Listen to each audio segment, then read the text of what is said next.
moving around so much. I know your parents divorced when you were very young. So tell me about why you were constantly moving. I mean, San Francisco, Palo Alto, and, Japan and all these Texas. What was going on? My dad wasn't really around very much. He was a businessman. He's very like that movie Mad Men.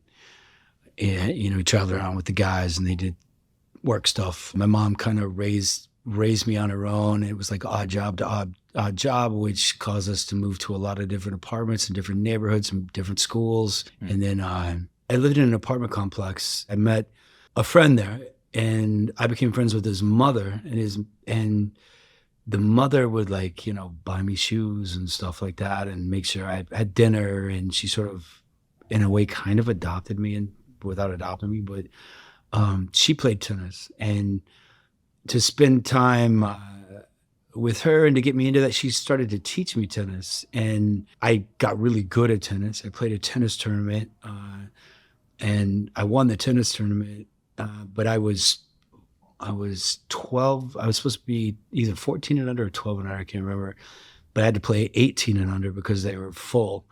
And I ended up winning the tournament. And I think because I was, like in soccer socks up to my knees and I had a little green visor you could see through. And I used to just hit the ball as hard as I could. And I think for that reason, I was in the newspaper in a picture.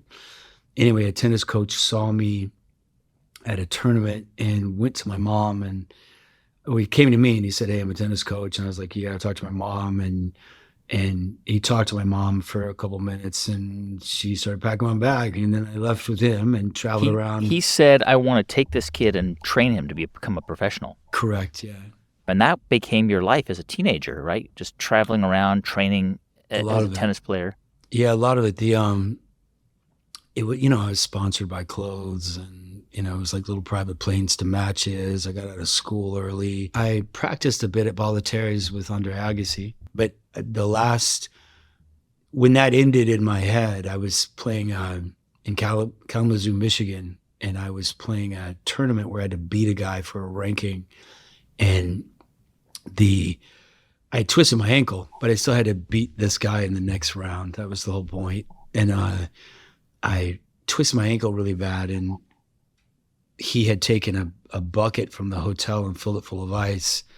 And I was, shooting stuff up in my ankle and then also soaking it in a freezing trash can.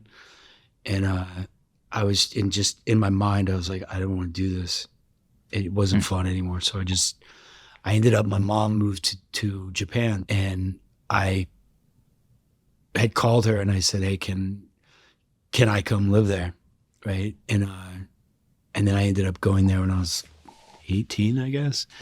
Wow. And then from there, I kept going into Tokyo, to see Tokyo. And then I became friends with this young guy who was studying to run a French restaurant in Tokyo. And his father owned a French restaurant in France, and he was going to start a restaurant there and run this restaurant and all this other stuff. And sort of as an apprentice, and he had an apartment in Roppongi, and I was in Tokyo. So I was going out there, and I was going out there, and I was having fun, and I sort of figured out how to live out there, and hanging out with people that got free food and stuff, and into places free. And I sort of started running with that group, and